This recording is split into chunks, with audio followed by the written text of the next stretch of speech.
Donc moi c'est Joël, je suis arrivé dans la lutte à Bure en 2014. À l'époque on avait un projet, on avait envie d'organiser un campement quelque part en France et Bure finalement c'était un bon endroit pour organiser ce campement. Donc durant quelques mois on a organisé un campement anti-nucléaire et anti-autoritaire à Bure. Je me suis vraiment installé à Bure en 2016, en septembre 2016. Donc à l'issue de l'été d'urgence qui avait été organisé, donc vraiment un moment très intense de mobilisation. J'étais déjà dans la lutte antinucléaire depuis plusieurs années, surtout par réseau de connaissances d'amis.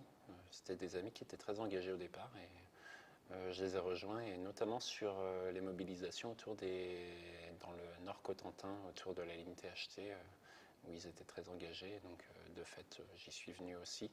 Et c'est là que je me suis intéressé aux problématiques de la lutte antinucléaire. Qu'est-ce qui m'a touché dans la lutte anti-THC? C'est le côté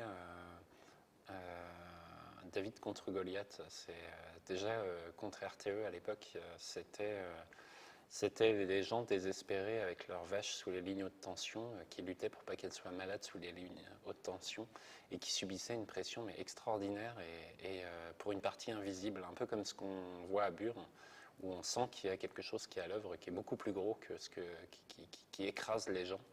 Et cet aspect du nucléaire, même si là c'était spécifiquement sur les lignes anti-THT, c'était aussi le cadre du nucléaire, puisque c'est les lignes qui sont prévues entre le PR de Flamanville et le reste de la France, en fait. Nous, on avait envie de s'installer sur ce territoire parce que de fait, si le projet CIGEO, donc d'enfouissement des déchets, peut proliférer, c'est parce que il le fait au cœur d'une région où il n'y a pas grand monde qui vit.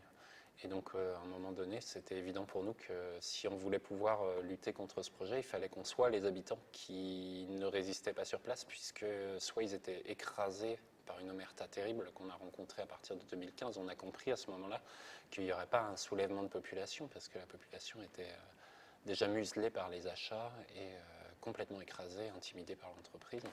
Donc il fallait qu'on devienne cette population. Et pour devenir une population, il faut habiter le territoire, faut s'installer sur place. Et c'est ce qu'on a essayé de construire. Et après, il y a des visions aussi politiques. Moi, ça fait des années que je me projette dans une vision autogestionnaire, c'est-à-dire l'autonomie, l'autogestion, une autre vision de l'agriculture, une autre vision de la vie, de partage des ressources, de lieux de recollectiviser les moyens, recollectiviser la vie en fait. Et ça, c'est pas un aspect communautaire que je recherche, c'est que toute la société évolue vers ça.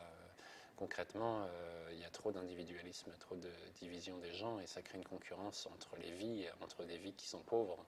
Et nous, on l'a vu à Burk, en quelques mois, on a réussi à faire en sorte que les gens puissent vivre pour très peu d'argent, en mettant tout dans le pot commun, et avec des moyens mis en commun.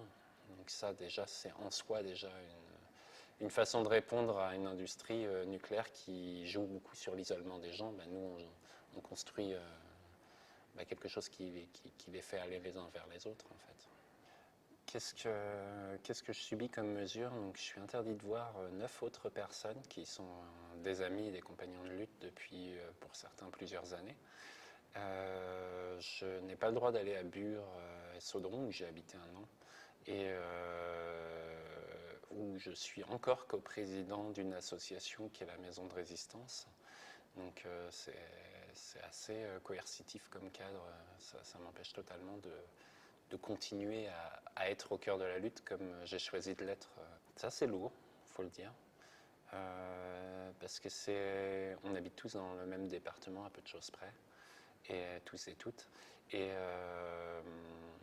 s'éviter quand on est aussi près les uns des autres, quand on partage une lutte, des amitiés, qu'on a les mêmes amis, les mêmes lieux, les mêmes fréquentations, qu'on reste, parce que de fait, on est mis en cause pour des faits précis, mais on n'est pas condamné pour le fait de lutter, on n'est pas mis en examen pour le fait de lutter, ou bien faut croire que si, mais de fait, ça nous interdit de continuer à lutter d'une certaine façon.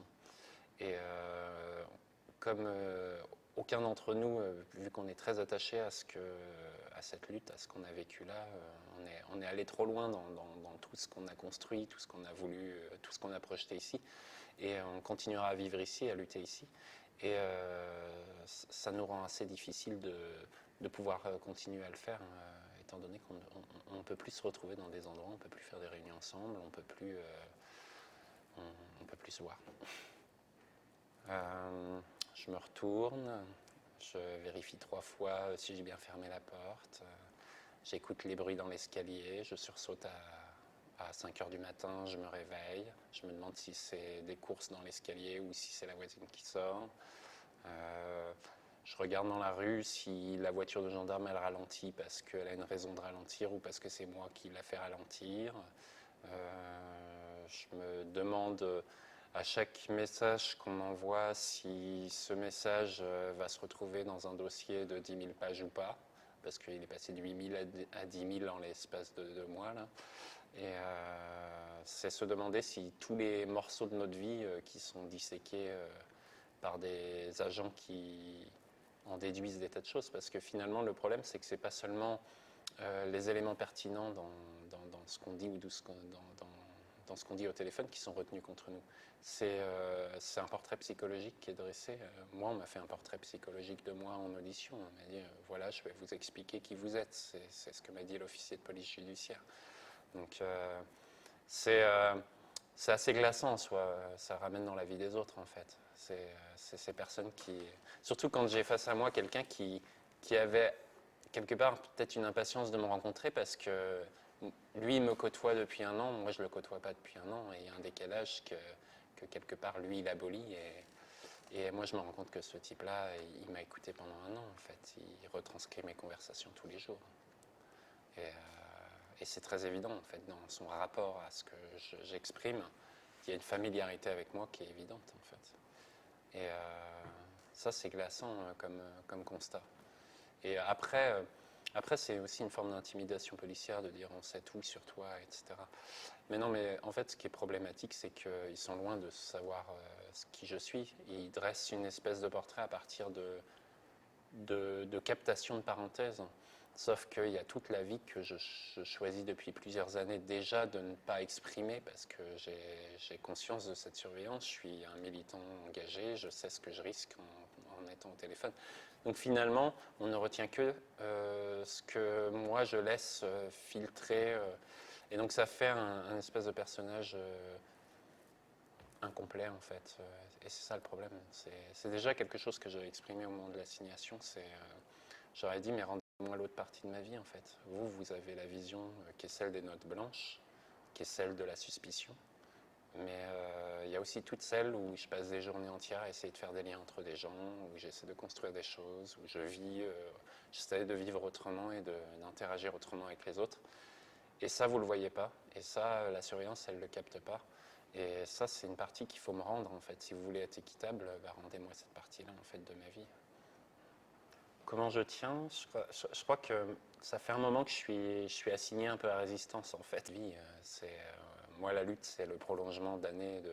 Enfin, ça fait 15-18 ans que je lutte, en fait. Et au long d'une longue trajectoire à travers plein de collectifs de choix politiques. Et j'arrive là avec l'envie de poser quelque chose ici et ça ne sera pas ailleurs en fait. Et quels que soient les bâtons qu'on me met dans les roues, je le projetterai d'une façon ou d'une autre et c'est pas ce qu'on m'accuse de faire. C'est pas l'association de malfaiteurs que je projette ici. C'est notre vision politique de la vie, de la société en fait que j'ai envie de construire ici. Et si je peux pas le faire à Bure, je le ferai plus loin en Meuse. Hein.